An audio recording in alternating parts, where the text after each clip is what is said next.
चांद सूरज के बाद अब बारी सागर की है। भारत अपना पहला मानवयुक्त समुद्री मिशन भेजने की तैयारी में जुटा है, जिसे समुद्रयान नाम दिया गया है। इस मिशन में स्वदेशी पनडुब्बी मत्स्य 6000 में 3 व्यक्तियों को पानी के भीतर 6000 मीटर की गहराई तक भेजने की योजना है। अंतरिक्ष की तरह ही समुद्र भी रहस्यों को समाये हुए है। दुनिया भर में समुद्र को लेकर कई खोजें हुई हैं। अब इस कड़ी में भारत भी अपना मिशन भेजने की तैयारी में है। लिहाजा हमें जानना चाहिए कि समुद्रयान मिशन क्या है, मिशन को लेकर अभी क्या हुआ है, इसका उद्देश्य क्या है, समुद्रयान को कब तक भेजा जाएगा। समुद्रयान मिशन क्या है? समुद्रयान परियोजना के तहत गहरे समुद्र के भीतर 3 लोगों को 6000 मीटर की गहराई तक सफलतापूर्वक ले जाने की योजना है। अक्टूबर 2021 में चेन्नई से भारत के पहले मानव युक्त समुद्र मिशन समुद्रयान का शुभारंभ किया गया था। समुद्रयान केंद्रीय पृथ्वी विज्ञान मंत्रालय द्वारा शुरू किया गया एक स्वदेशी समुद्री मिशन है।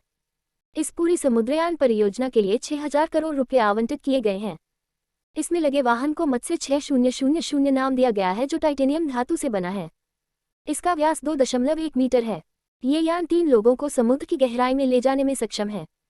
मिशन को लेकर अभी क्या हुआ है? सोमवार को समुद्रयान मिशन से जुड़ी तस्वीरें सामने आईं। मिशन में इस्तेमाल होने वाली मत्स्य 6000 की तस्वीरों को साझा करते हुए केंद्रीय पृथ्वी विज्ञान मंत्री किरेन रिजिजू ने बताया कि इसका निर्माण चेन्नई में स्थित राष्ट्रीय महासागर प्रौद्योगिकी संस्थान में किया जा रहा है। इसके साथ ही मंत्री ने कहा कि समुद्रयान में गहरे समुद्र के संसाधनों का अध्ययन करने वाली योजना समुद्री पारिस्थितिकी तंत्र को अस्त व्यस्त नहीं करेगी। ये योजना प्रधानमंत्री की नीली अर्थव्यवस्था वाली नीति का समर्थन करती है। इसका उद्देश्य क्या है? मिशन में जाने वाला वाहन मानव युक्त सबमर्सिबल मत्स्य -6000 निकल, कोबाल्ट, दुर्लभ मृदा तत्व, मैंगनीज आदि से समृद्ध खनिज संसाधनों की खोज में गहरे समुद्र में मानव द्वारा प्रत्यक्ष अवलोकन की सुविधा प्रदान करेगा। इसके साथ ही मिशन कई तरह के नमूनों का संग्रह करेगा, जिनका उपयोग बाद में विश्लेषण के लिए किया जा सकता है। केंद्रीय मंत्री डॉक्टर जितेंद्र सिंह ने बताया कि लाभ के रूप में मिशन से वैज्ञानिक अनुसंधान और तकनीकी सशक्तिकरण को बढ़ावा मिलेगा। इसके अलावा इस मिशन से संपत्ति निरीक्षण, पर्यटन और समुद्री साक्षरता को बढ़ावा मिलेगा। भारत की समुद्री स्थिति बहुत व्यापक है, जिसमें 9 तटीय राज्यों और 1382 द्वीपों के साथ 7517 किलोमीटर लंबी तटरेखा भी है। मंत्री के अनुसार इस मिशन का उद्देश्य केंद्र सरकार के न्यू इंडिया के उस दृष्टिकोण को बढ़ावा देना है, जो नीली अर्थव्यवस्था को विकास के 10 प्रमुख आयामों में से एक के रूप में उजागर करता है। समुद्रयान को कब तक भेजा जाएगा? 2024 की दूसरी तिमाही तक मत्स्य 6000 के परीक्षण के लिए तैयार हो जाने की उम्मीद है। डॉक्टर जितेंद्र सिंह ने कहा है कि समुद्रयान अभियान के अगले 3 साल में साकार होने की संभावना है। उन्होंने कहा कि इस वाहन का डिजाइन तैयार कर लिया गया है और वाहन के विभिन्न उपकरणों और घटकों के निर्माण का कार्य प्रगति पर है।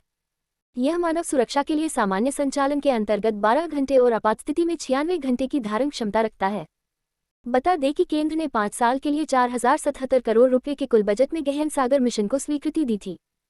3 वर्षों 2021-2024 के लिए पहले चरण की अनुमानित लागत 2823.4 करोड़ रुपए है।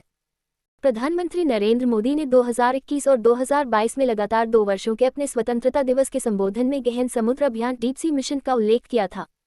मिशन की अहमियत क्या है? परमाणु ऊर्जा और अंतरिक्ष राज्य मंत्री डॉक्टर जितेंद्र सिंह ने कहा कि यह अभियान नीली अर्थव्यवस्था के युग में भारत के उन प्रयासों की शुरुआत करता है, जो आने वाले वर्षों के दौरान भारत की समग्र अर्थव्यवस्था के निर्माण में एक प्रमुख भूमिका निभाने जा रहे हैं।